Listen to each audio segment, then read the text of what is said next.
Online Manipur YouTube channel as we ngirba mayam pum nang pu amukha na taram noksari han beda yamna maroiba update amkhak thamjage Chairman Tourism Corporation of Manipur Limited ki Chairman Karam shyam ma ke post gi resign tawkhre aduga mathangi update asina RK imo sing degi update amkhak thamjage who doesn't want to be a CM or a minister. Every MLA does, but there is a time, place and moment for all things. Some are lucky to be a minister the moment they get elected the first time. Some are not so lucky to be a minister or CM even after winning 3, 4, 5 times. If one keeps sulking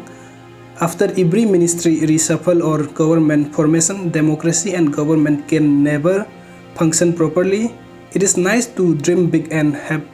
ambition, but if you are over ambitious, you tend to fall. Think bigger and for the larger cause of the people. When one is a minister, he smiles and laughs, and the moment he stands removed or is not a minister, he starts dissenting and giving statements questioning the leadership. Think bigger and for the larger cause of the state. So, should we all write to our PM to amend the constitution to allow all MLAs to become minister and one go? Even if they are given half a department, think bigger and for the larger cause of the nation. Haina Smaina RK Mona Maki Statement Sumna Pale Ahanmada Manipur ki praja punumapu kurumjari matam sangna ade sahi angkai ki matakta coronation kaya da Manipur praja ki aifanaba tawrakiba sahi contract politics da lakraba sahi manga election lekrabagi even Manipur sarkar ki minister pauta oikrabagi ai experience kara Manipur ki praja da ai paudum jage leader hai si kara am ko ki leader da khwai de ki maru hai si kathok budune kaimba marai ok phadna leader koi garga su kathok basi yaudra di yamna kuina adi satte leader koi basi adugi mathakta ani shubada akoi yamna masana ngang wase di chumbalan baje koi shan khangje ba ai ngang wase sumina tragala les aran bo wase ngang de self confidence ai ni chani sa thazo simangai adoi targa di prajana su ai ngang wase thazo de aduna praja gi thazo lai traga di losin mona matam sanga losin bo oina laiba nga pa da ba lai adugi mathakta leaders ki yamna committed oigadabani ngangi waje sama ngang asatpa aduga thamoi sengba laiba coalition se yamna nungsina loinaba aduga moi awa nungai da share tawba tritan tawda kihan daba ai leader ni haidana tawraga namthabagi mongna tawbase tawragadi masana leadership ki mayamda report ado lakpa singo sani leader ki quality magun ni mayam ama laikre sumna tender pakar kar thamjabagi wali ni adon hojik se Manipur ki maroina sel thungi philum yamna phatti ai okay ba lai phomba amada so ina thambure rupa crore ising mayam ama deficit satna sokno lagdana madudagi interest mayam ama apoi sarkar gi budget ki pesa lagi kakpa adone mi khudimata sendol rupa lising umputhro ki matakta tona laibasina maram oidana hoji se halanol singi pension na chingba kopa gratuity commutation leave salary amat tapi ngamte adugi matakta yamna laibak thiri je ko honorable MLA singsi amwan hona jaraga election mai palak pani karak pani adu mayam praja sing khangbiyo thakse phanganda ade matpa aduga loina na akoi yam seng haragati akoi chairman oibase baroina house the by convention the government ge part of government oibina house the any question hangwayati kendra ki wang nangwayati laibaki issue mayam ama pukhaning bodusu akoi pukhat pangamde adi yamna cham na ita ipang pang MLA madona maron thokdana leibagi type da khoi praja sina khoi bulan urakpa somda ju kaimata tawam da somda ju adi as a representative akoi dongda di assembly house ya so imatik maru wegre maduda saru yaraga leba ki issue da khana bada aigi oiba opinion share to wese amna tangai phate na kanjaba mission ama khame adu chairman orbuni na madu musu to ngamte aduna manipur tourism akoi chairman manipur tourism corporation limited ki chairman oina adi piba matam du da nungdang du da smai to dana MLA sing chairman biga ne kau da ai sakhi maram di ai samaki Manipur da NDA government laughing da 2014 da quite the hand by MLA na ai opposition da from the ambulance paswan na opposition da from ai da aduga ministers who were gunina ai status ai integrity da so gunina ai salga da hariba order to law lamsangi honorable MLA Rajena ai ngonda order to ai na pore nang lawsal lo hai na ahum la mari la hairaba matungda ai office da no masaki office da salamu matungda di infrastructure bi kayam lai tara manga gumba lai ayamana koi contract master role gumba oi sarkar gi moi deputation amani thare kadona paisa si moina project sai paisa ta nai aduga moina baikale thawak si crore lising da paisa si adi thawak si baikat pani aduga thabuk na police housing uma kai muda jama tok sandra ga deposit tawra thawak si mafam marang khang amata tawdo aduna moi sing si yenga ga leiba thabuk na moina pujarakwa paisa na moina tanaba aduga thabuk na atoppa agency na pangthok pani aduga India da tourism corporation je most powerful corporation wari ni moi da paisa thada ba thabuk pajana tawhan ba chairman rai pi wa corporation mafam marang khang amata tawdo aduna moi sing si yenga ga leiba thabuk na moina pujarakwa paisa na moina tanaba aduga thabuk na atoppa agency na pangthok pani aduga India da tourism corporation je most powerful corporation wari ni moi da paisa thada ba thabuk pajana tawhan ba chairman rai pi wa corporation loina tawna ba ngakta ne adu kaimta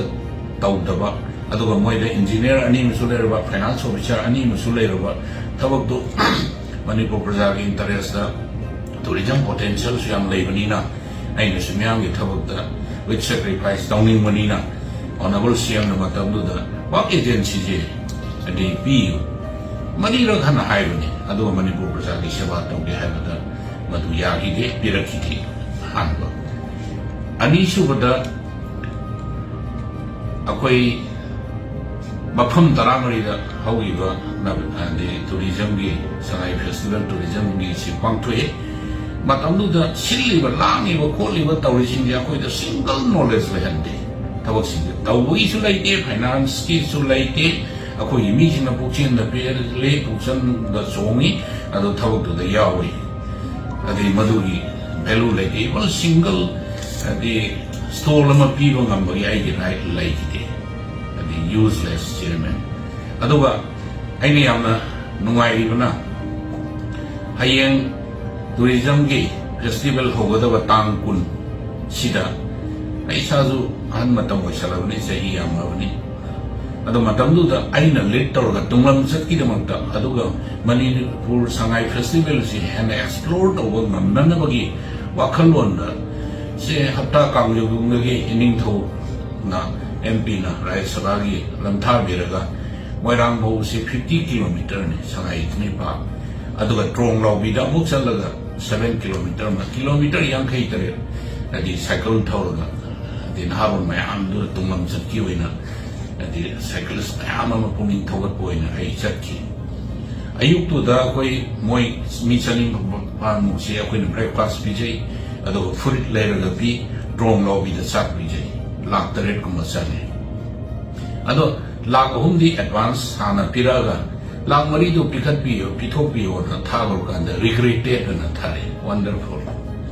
ado yamba crore me ama sanction to buduna tourism corporation gi chairman ne na khamanda ba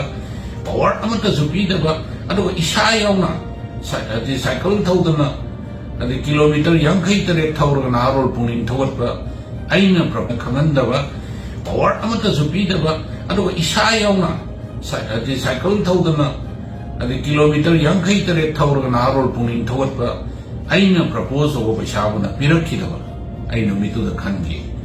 ꯀꯣꯔꯄꯣꯔꯦꯁꯟꯒꯤ chairman ꯑꯩ ꯑꯣꯏꯕꯒꯤ ꯃꯊꯧ ꯇꯥꯗꯦ ꯇꯥꯡ 12ꯗ tourism ꯀꯣꯔꯄꯣꯔꯦꯁꯟꯒꯤ दायित्व लौरगा सगाई festival हांगतोए जी Kishan Reddy tourism minister लाए आई फंबम फंगदी आई मनिंग the फंगनी अदा मतमदुदा tourism गी कमिश्नर ना डायरेक्टर द इंगतपी चेयरमैन मथक द कोखलो आई बु खुंगोइना बगुम थोकी अदुगा single space पीबगी खुदोंग Chaba इमोंदा लेखिते मियाम among Yeon बगुम थोकी Next day, tang kuni thoida board aina guest of honor warga governor na chief guest warga matamdugi sri honorable governor la Ganesh mana oidana aduga resigned honorable shyam na tawda aidi matamdu da wa mani tawar sungang na ba kauthora kadra na khallaga ai kauthora kidi matamdu da governor na aingon na hangi shyam kai dore wa ngang aina khunggi ngangan ningdaba male ngangan dre yam ai kaisu kaide aduna punsi sumaina adi yam insult nyam mamang da phangboina thokwa kaisu dai da pi daba dai da sinadaba sumba department amagi chairman oina ai gi ijat yolaga leiba adui mathakta tourism gi thawak honorable MLAs na magi kendra da pangthoningba aina kaisu mating pangmangam daba aduga cooperation ni chairman ni haidana aigi career kata state ki kendra ki mayam amana festival lakpa kanda kai mamatang tawjage haibada aina tawungam gi dawa aduna sumba title laitaba chairman ni cooperation ni chairman oibase ai ngasi dagi aigi tokser kiela ai haiba resignation letter si ai ngaki matung namagi office da yoragani. Dear Sri N. Birenji, I tender my resignation from the post of Chairman Tourism Corporation of Manipur Limited, as I have not been assigned any responsibility as a chairman. I shoi tauruga bijagre tuksarage aduna aroi bada adi sumba ama pai ragasu party ki thabak aduga Manipur praja ki thabak hana su tauruga lai kendra ki thabak sindi 21, 22, 23 was Shikima and the Sakras in a P3 MLAs in the Kotanga, Zakotang the Tadawa. Aduna Maramoidana, Koi, Kendra Brazil, Sina,